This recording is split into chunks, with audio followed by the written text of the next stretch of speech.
नमस्कार, न्यूज 69 में आपका स्वागत है। मैं हूं आपके साथ अंकिता। चलिए बढ़ते हैं मुख्य खबर की ओर। जीआरपी को एक बड़ी सफलता हाथ लगी है। हत्या के प्रयास और लूट जैसे संगीन अपराधों में लिप्त शातिर अपराधी रिजवान उर्फ गोलजन को पुलिस ने पकड़ लिया है। आरोपी ट्रेन में यात्रियों के पर्स और सामान चुराकर नशे की लत पूरी कर रहा था। जानकारी के अनुसार आरोपी ने हाल ही में एक महिला यात्री का पर्स चुरा लिया था, जिसमें करीब 1,50,000 रुपए का कीमती सामान रखा हुआ था।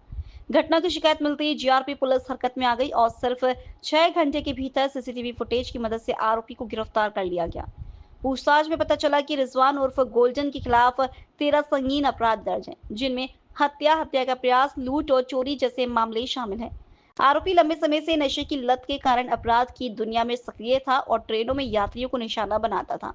जीआरपी थाना प्रभारी ने बताया कि आरोपी से चोरी किया सामान बरामद कर लिया गया है। पुलिस का कहना है कि इस गिरफ्तारी से ट्रेनों में हो रही चोरी की घटनाओं पर अंकुश लगेगा और यात्रियों की सुरक्षा व्यवस्था मजबूत की जाएगी। इधर जीआरपी टीआई जहीर खान ने बताया कि बुरहानपुर निवासी अमन अग्रवाल अपनी पत्नी के साथ 18 जुलाई को पूरी हमसफर एक्सप्रेस के एसी कोच B5 में नागपुर से इंदौर के लिए यात्रा कर रहे थे। जब ट्रेन भोपाल स्टेशन से गुजरी तो अमन की पत्नी ने देखा कि उनका लेडीज पर्स गायब है। पर्स में सोने की अंगूठी, एक घड़ी, आईफोन मोबाइल और 10,000 रुपए रखे थे। पर्स चोरी होने की शिकायत जीआरपी इंदौर में की गई थी। इंदौर जीआरपी ने 0 पर एफआईआर दर्ज कर केस डायरी असल कायमी के लिए जीआरपी भोपाल भेजी।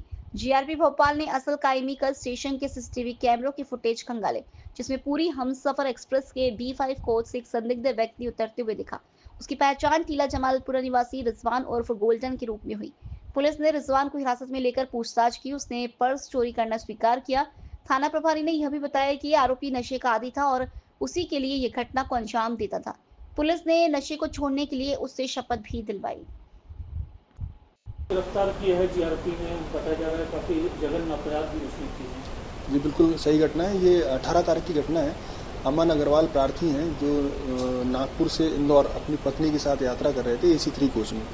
तो जब ये यात्रा करते समय इनकी स्टेशन पे ट्रेन भोपाल स्टेशन पे रुकी और उसके बाद जब चलना शुरू हुई तो चलना शुरू होते ही कोई एक व्यक्ति था जो डब्बे के अंदर था और उसने जो है उनका पर्स उठाया, उनकी वाइफ का जो बैग रखा हुआ था बर्थ पे, और चलती ट्रेन से नीचे उतर गया। इसके बाद इन्होंने इंदौर जाके जब मामला रजिस्टर्ड कराया और मामला जब इंदौर से हमारे पास आया तो हमने इसमें इन्वेस्टिगेशन शुरू किया। जब हमने फुटेज देखे तो फुटेज कई बार क्या होता है कि कैमरे उस जगह पर होते नहीं है जहाँ कोच है, जो उनका जो कोच था AC3 का, वहाँ कैमरे थे नहीं, लेकिन एक अंदाजा था कि वो कैमरे जब चलती ट्रेन में कौन लोग उतर सकते हैं। तो जब चलती ट्रेन में एक व्यक्ति भागता हुआ दिखा और जिसके कंधे पे एक पर्स टंगा हुआ था, तो उसका चेहरा तो नहीं दिख रहा था लेकिन उसके शूज दिख रहे थे, जो शूज में रेड कलर का सोल लगा हुआ था।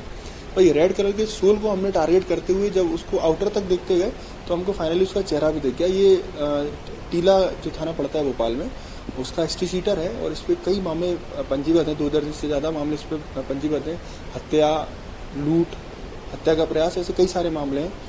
तो जब हमने इसको पकड़ा और पकड़ने के बाद इसको घर से पकड़ा था टीला से, पकड़ने के बाद पूछताछ करी।